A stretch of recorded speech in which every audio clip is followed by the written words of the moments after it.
Okay, this is kind of continuing a little bit from what I was talking about yesterday, not just with the Safari and Erica situation, but how to recognize narcissism in people so you can recognize a spotted dead on and know how to avoid it. Okay, so, and because it's kind of like, I'd like to use examples like TV examples, whether it's acting, whether it's reality, whatever. I'm just showing you like certain traits. Okay, we already talked about Safari and Erica. Who else can I talk about? And this is only if you watch this show. Um, who else is a narcissist, I think? Okay, like Sin. If you notice Sin, remember Erica and Sin were together on Love and Hip Hop.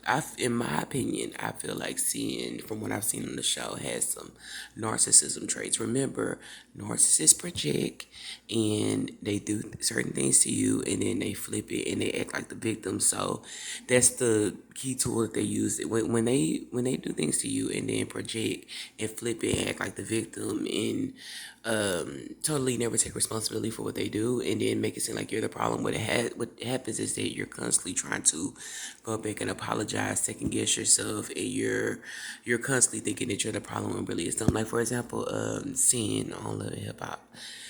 Seeing and Erica when they were in a relationship together, it's like people were Sin kept on saying Erica, Erica, Erica, and people were looking at Erica as like the aggressor. Erica keeps messing up, but if you notice like little subtle things that Sin did, like she would go to Chrissy, it was a Caucasian woman or whatever, on there very tall, and she had a problem with Erica, and you notice they were kind of like enemies, and they even got physical with each other.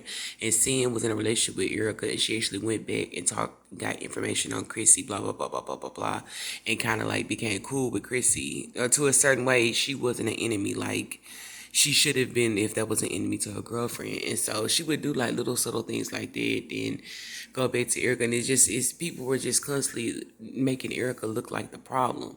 And even when I saw it before I knew about narcissism, you just look at Erica kind of like, hey, she just getting into it with everybody. And I told you I can relate to that on a certain level because it's happened to me. Usually when people see somebody that can is like it's not even a firecracker. It's just because to me Erica doesn't have an anger problem. It's like people just come at her wrong or whatever, and when it's a whole bunch of people doing it, it can kind of like enrage you in a certain type of way. And when people see that you easily get enraged like that, when narcissists see it, they like to keep poking at you, poking. It's like they like to get on the bandwagon to see who can keep stabbing you the most and stuff like that. And so it's really ridiculous. So that's one thing I noticed about seeing she plays little silly games like that. When her and Erica broke up, when her and Rich broke up, Erica got with Sin, and then her and Sin got into it, and she went and did a recorded a song with Rich, her ex, and we all saw what her and Rich went through. And then after that, when Eric, okay, they were enemies after that, or they weren't talking after that. And then Sin got with somebody named Joe Budden, a rapper. And then remember, her and Erica weren't friends. And then Erica later on, I think this was years later, she was trying to cheer Tahiri and Joe Budden and getting back together. And then Sin was like, how could you do that? You're supposed to be my friend. But you see, it totally just forgot all the stuff that she did to her. It's like they just constantly just got to be the victim, victim, victim, victim, or whatever, and never admit to what they did. So that's another thing. Female narcs, from what I've noticed, even though I never had no one-on-one like relationship or nothing like that, or full on with a female narc, it's like little narcissistic traits. It's like they throw the stone and they hide their hand or whatever. Just very, very just covert with it, but also open with it. Another person I feel is kind of like a covert narcissist is Donna, but sometimes I feel like Donna is just more out in the open with it. Like, for example, she was dating Muhammad. Now, remember, this is live on TV. She was dating Muhammad, and she had sex with Alex in the bathroom. And then Muhammad was just so confused and hurt. He was like, how could you do this? And he was like, I actually thought you were my woman, and I was concerned about you. Was that my baby? She was like, well, if you have to question that, you're not my man. That's gaslighting, because it's like she's acting like he's crazy for even thinking that she would step out and cheat when she actually cheated on him or whatever in front of the whole world. So it's like they do little stuff like that. The thing about Donna that I feel is like most narcissists, they're very kind of covert with it. But this is playing out on TV. But the most dangerous ones are the ones that put on fronts to people like they're just so innocent or whatever, and it snake you in the back. They don't be as obvious as as Donna was. Like even with the fight she got into with Alex, if you notice on Black Ink Crew, they got into it, and she's very very controlling and very very in a way kind of like she doesn't mean a person good, and very very violent in a way like if you don't do what I say I'm gonna put my hands on you or whatever. Not if you disrespect me or anything like that, but if you just like when he said she scratched her and she was like, look at my nails, I don't have any nails, and she actually has long nails. But gaslighting is a little bit more covert than that. But it's just I'm just showing you like little traits of narcissism in women. Most people who are narcissists, they're very very, they have a demonic spirit in them that makes them even do something like that. Because remember I told you narcs are masters at playing the victims, because that's what Satan did. He played the victim, but God is a horrible God. Look at the condition the earth is in. He doesn't love me. He kicked me out from one mistake. But just he would never say that I'm an evil demonic person. I went against the Most High and I can't ever come back and I'm enraged or whatever and I want to lead you all to hell. He would never say nothing like that. I made a mistake. It's always God, the victim, project. So that's just something to think about. You have to really watch people or whatever, because it's when I got online or whatever as a truth teller, I'm just gonna say this. When I got online and started exposing truth and reading tarot and stuff like that, it's like people have a demonic spirit in them. It don't matter how much they talk about God or whatever. Anybody can get up there and talk about God and smile and blah blah blah. It's your heart. One thing that's really really dangerous about a narcissistic person is that they have no fear in God. Fear of God. They could say all day they love God, but it's certain things that nobody's perfect, but it's certain things that when you're a true chosen person and when God is awakening you and you know the truth about God, it's certain things that you won't do because it's a certain amount of fear of the Most High. Number one, it won't be in your DNA to do it if you're a true chosen person of God, to be jealous and envious and compete with another person. But it's like a certain fear that you would have to go against another divine person. Like for example, I told you guys for an example, if I saw another truther online that was telling the truth or about, and I know for real, because real chosen people of God can recognize other chosen people, and also false people can recognize chosen people of God. But when you sit up there and you portraying to be of the light and you purposely lie on a divine person, purposely lie. Now, no thinking it's no thinking that you. I'm sorry, it's no way you made a mistake and you think that you thought this about the person. That's okay, whatever. But if you purposely know the truth about a person and you lying on them, do you work for the demonic side? Because a real person of God has a certain type of fear and know the repercussions of lying on the divine person. So it don't matter if you get up there and fake it front or whatever, you know the repercussions of lying. Another thing I want to say is like how can I say this in a nice way? And it's like not even a nice way, just like a decent way without sounding really, really rude.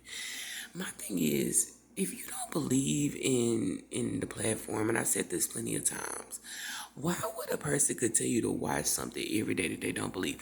I don't believe in forcing people to believe what I believe. I don't believe in saying you're gonna believe this or you're gonna go to hell. You're gonna. That's what I'm saying. I don't understand why people would continue to not agree with the post and continue to watch. Now, if you're on my platform and I'm exposing you on my platform, of course, anybody's going to watch because you're going to be like, well, what did somebody talking about? But if you don't believe it and it's not real or you feel that, then why would you continue to watch it? If you're going to be messy and watch it, just say you being messy and watch it. But why would you? Nobody can force anybody to believe anything. We all have different beliefs and stuff like this. So it's just, I'm not going to, you can't force anybody to be a Christian. You can't force anybody to be an atheist. You can't force anybody to be a Satanist. You can't force anybody to be a truther. But it's like everybody is entitled to believe what they want to believe. At the end of the day or whatever, you'll be judged accordingly or whatever to your connection with God. And did you do what he called you to do, or did you go against what he said? But it's like I said, so many different people have so many massive egos, and the devil plays off of egos. The devil plays off of, oh, I'm the best. Whoever is truly connected with God, we don't have to compete with people. If you're secure in yourself and secure secure with who you are in God or whatever, and know you are, you don't have a problem just being like, man, that person doing their thing. You don't have to sit and discredit nobody. Only a demonic, evil person would do something like that and still let God come out of their mouth. So that's why I say anybody can get up there and act like they work for the team of light. Anybody can say anything. You have to be able to read people, because a lot of people, when you don't have a true connection with God, you don't really know God or whatever, you do certain things, and you're gonna have to just continue to copy real true divine people, and you'll sound like you're just copying a person or whatever. So I'm not talking about just repeating stuff or whatever because you're learning, but it's like you're not gonna get certain messages or whatever, true divine messages. That's why I say watch the way a person presents themselves in front of a camera, in front of when they're speaking to people or whatever, because when you have true divine beings speaking to you, true angelic spirits of light, true angels, or just the Most High speaking to you, you're gonna present yourself a certain way, because those entities around you are gonna keep you in check after you have an awakening. I'm not saying you can't never get mad or nothing like that, but it's like it's kind of like, and I said that before, if you got true angelic beings speaking to you, and they're enlightening you and want you to enlighten others, you're not going to be dressed any old kind of way. You're not going to be hating on anybody or lying or discrediting anybody, because those angels are going to keep you in check, and they're speaking to you, and you're truly connected with God. If you remember, people who read tarot, and this is not everybody, but people who read tarot, they have demonic angels talking to them. So I talked about that before on my Facebook page, when I was talking about the Devil's Advocate, how when Al Pacino was on that train, and he was able to tell that guy what his wife was doing or whatever. Demons speak to people too. So if you're sitting up there lying on the divine person, then yeah, you can get certain messages, but demonic angels, fallen angels can be talking to you too, because like I said it before, it's a certain way that you're going to present yourself. Now when I'm relaying a message, I never hear an actual voice in my head telling me, not saying there's nothing wrong if you do, but I don't hear that. It's like I get messages and I'm led to go to this, like, or I have an epiphany, and I said that before, and you could tell when a person speaks or whatever, and I'm not the only one, but you could tell when a person speaks if they're truly a divine person of God or whatever. So it's very important to be very, very discerning.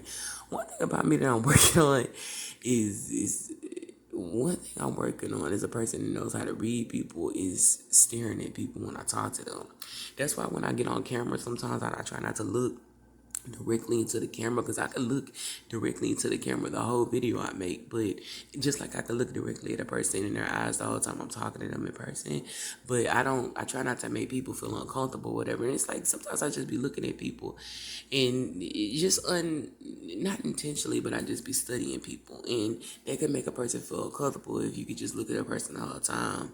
And I'm very, very observant, and I pay attention to people. And even if I don't look at a person all the time I'm talking to them, I can still read a person or whatever. And I got better and better and better after my awakening. It's like I just get better and more better with discernment. And it's really shocking and surprising when you know the truth about people and God reveals it to you. It's like it can turn you off in a certain way to humanity and make you not want to be around people, or make you very, very limited to who you have around, because it's kind of like you don't really trust people anymore or whatever. It's like some things that you find out can be very, very shocking, especially when you find out certain things that family members have been doing in the background and stuff like that. I just remember I was talking about on my channel, a certain karmic wanted me to be gay and blah blah, and I found out that wasn't even a karmic or whatever. It was somebody in my family. So I'm not even gonna get into details and all this other stuff, but just know when you find out certain family members are doing magic on you and trying to silence you, and they don't,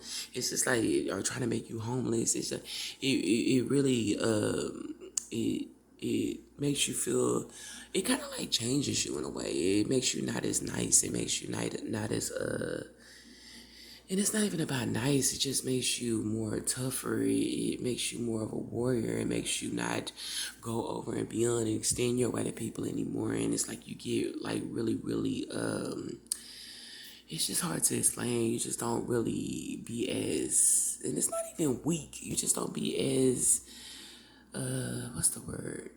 You don't be as, I don't know how to, I just don't really know the word to use because it's just so shocking that when you find out certain people do it, you just don't be as naive. So we'll just say that you just be more spiritually on game. So that's just like a little message I wanted to make this morning. I have to start getting dressed. So have a good day, guys. Make sure that you keep God first. Make sure you keep up on your reversals. As a true chosen person of God, it's important that you keep up on your reversals. It's important that you keep up closely talking to God, and it's important that you keep stay in prayer or whatever. Because when you have people that are demonic. People that are demonic, and Jeremy Ramirez says is they're always constantly working against you. The devil is constantly working against them to pray against you, to stop you, to do spills, to do this, do that. So when you constantly have that coming against you, you constantly got to be in prayer or whatever, or constantly reversing it. So that's just something to think about. I just want to make this quick message this morning. That's it.